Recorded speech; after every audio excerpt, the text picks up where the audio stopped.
are the Group 5 students of Malaysia National High School from Moons Love. And we are your interviewees. My name is Rojan V. Dabuyan. My name is Tabela P. Barata. I am Mary Claire B. Ricablanca. Rizaldo Matico. I am Ian Jasper C. Water. Our purpose in conducting this interview is to assess people's understanding, experiences, challenges, and practices related to the subject Media and Information Literacy or MIL. We are aiming to gather insights from 3 different people, a student, a parent, and a teacher, with regards to what they think about media information literacy and how they navigate online information using technology. So now we are going to ask 3 different people to answer our question. The first one is student.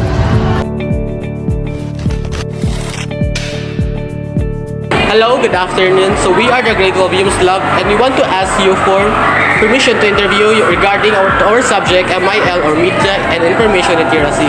So thank you for your approval. Before we start in interview, can we ask for your name, age, and grade? Yes, I am, by the way, good afternoon. I am Sophia Nicole M. Herbat, and I am currently 17 years old, and I am from HC Generous. So we have a 5 set of question here. So the first question is, how do you use social media and what types of content do you usually consume? I use social media sometimes. If in class, I use social media sometimes, but if nako sa balay, I use social media a lot of times. So I usually content is like TikTok, Facebook, and Instagram. So the second question is, how do you check if the information you find online is true or reliable? I check first the page and the date and the references. So the third one is, what challenges do you face when distinguishing real news or from fake news? I face a lot of fake news and real news, but I usually sometimes ang mga fake news, like I said, through ilang mga date or mga kanang references, like kanang sakto ba ilang mga references and sa mga news. So the fourth one is, how does media influence the way you think, behave, or form opinions? Media influenced me a lot because sa karon nga generation is grabe kanang influence on social media, like for example lang mga kanang nakalimot ko kanang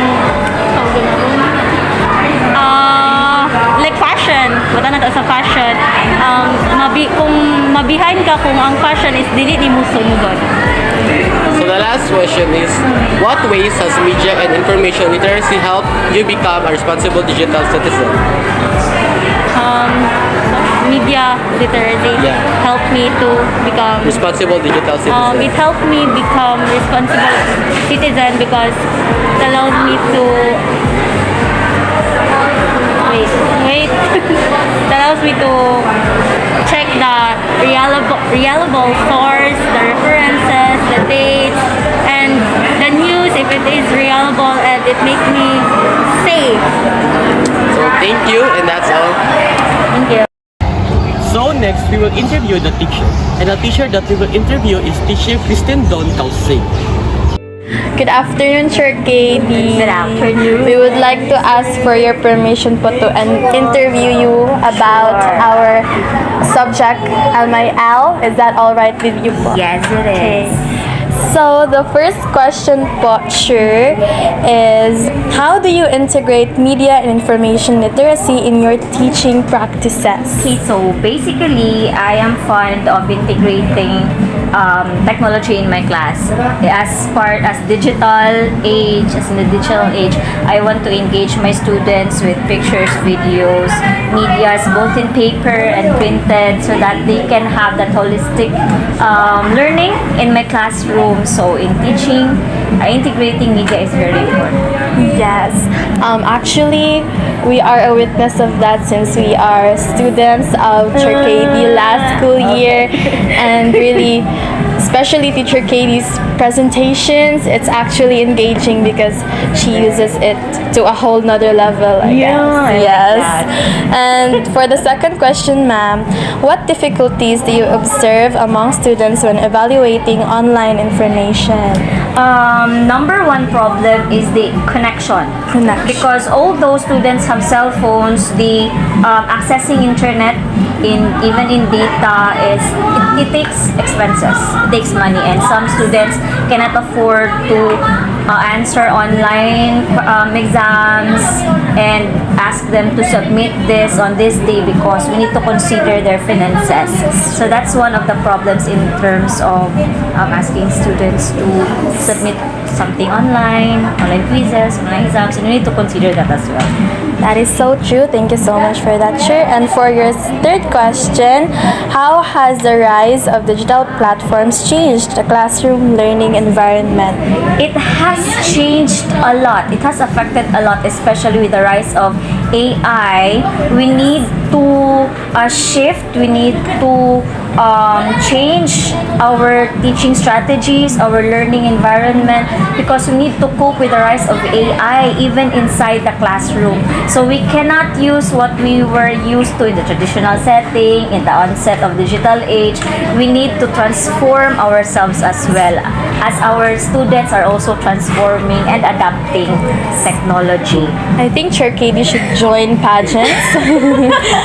For the fourth question, and what strategies do you use to help students become critical and responsible media consumers? Okay, so how do you become critical and what was the word?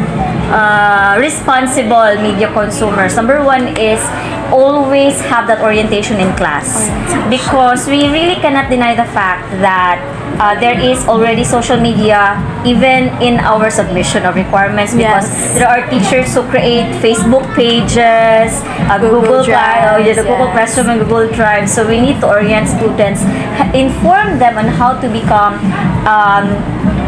the netiquettes, that's in your MIL, right? Yes. So you need to inform them ahead of time so that they will also, we can help them apply it in their lives.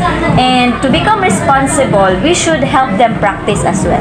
Not just theory, but we let them analyze. Like, for example, we give them samples. Do you believe this? Do you think this is real? How do you know that this is a fact or not? Stuff like that. Yes, sure. Thank you so much for that. And for our last question, in your opinion, Shir, what essential MIL skills should every learner develop in today's generation? In today's generation, it's netiquette. And think before you click. Not just in watching pictures or sharing stuff, but in even posting stuff online. Think before you click and master netiquette. That's what we really need. Not just the students, but teachers and everyone else needs to practice netiquette. Yes, sure. So for that, Shir, thank you so much for Thank answering you our as well questions. for Of course, having me here. Yes, we remembered the word netiquette. And we actually just remembered that. Thank you so much, Shir Yes, Katie, thank for you, taking the time. Bye. Last but not the least, we are supposed to interview the parent of our groupmate, but unfortunately, she did not want to be filmed. So, the clip that we will be showing you will only just be audio-based. Is the parent that I will interview. So, first question, ma'am, is how do you monitor or guide your child's use of social media and online information? Actually, I monitored my children every time.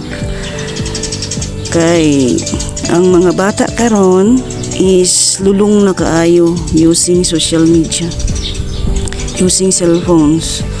So ginamonitor na ko sila para balance ang ilahang pag-eskwela o paggamit sa cellphone.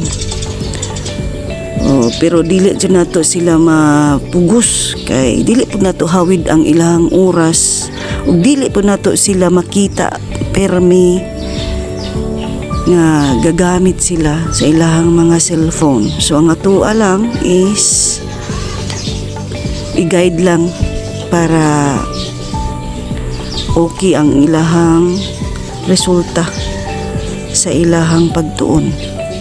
So, So number 2, ma'am, is what concerns do you have about the impact of digital media on your child's behavior or learning?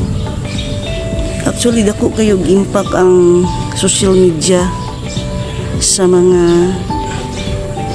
akong mga anak.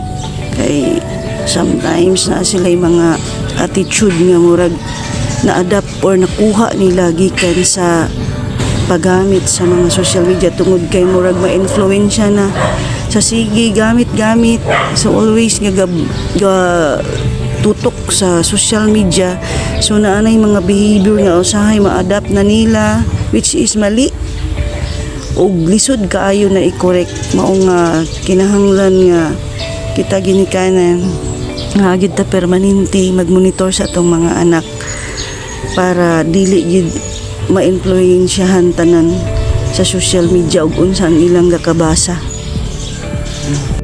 So number 3 is how confident are you in your ability to identify credible versus misleading online content? Actually sa media, sa Facebook karon is daghan kayo mga piki, yung mga ginapagawas ng mga reports. So kinahanglan vigilanta na mubasa kung aha nga site ang legal og dili, then monitor pod kung unsa nga mga pizza na ginapang upload nila para makita yun nato kung dili ba fake o original news ba gid siya nga gina-upload nila sa Facebook. So number 4 is how has technology changed the way your family communicates or gets information?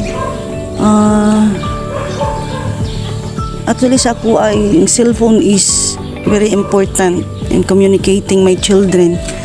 Kay labi pag like sa ako working mother ko, then akong mga anak is naa sa school, then dili makauli og sayo, so gamit gid kaayo siya para ma-monitor na ko sila og aha na sila. So importante gid kaayo siya para sa ko, pero dili lang nato iabuso paggamit. And last but not the least, number 5, what support or guidance do you think parents need to help children become responsible media users? Para sa ako is constant monitor gihapon kay nga dili naman gud nato sila ingon nga kaning mapugngan sa paggamit sa mga cellphone, sa mga new technology, kay mga dagko naman sila, pero i-guide gid nato sila tungod kay sa kadaghan ng mga dili maayo karon nga nagpanggawas sa mga social media nga mga gina-post. So kinahanglan atong mga anak i-guide gid nato sila permanente para dili maliko ang dalan. Then kinahanglan pod nga kita ginikanan kanunay na gid tay time para sa ato ang mga anak, bisan ginagmay lang kay siyempre kita nanginabuhi po ta. Pero kinahanglan kita nga mag-monitor sa atong mga anak tungod kay daghan pud gapanggawa sa social media nga dili mga maayo. So advices lang kinahanglan sila sa mga advice nato nga para dili maliko ang dalan. Thank you for answering our questions, ma'am, and thank you for cooperating in this interview. You're welcome. That concludes our interview. We would like to express our sincere gratitude to the individuals who generously shared their time and insight with us. Their participation and cooperation throughout this interview played a significant role in making this task successful. We also hope this interview has provided valuable information and meaningful perspectives. Once again, we are the Grade 12 Humes Love. Thank you for watching and have a good day, everyone. Bye!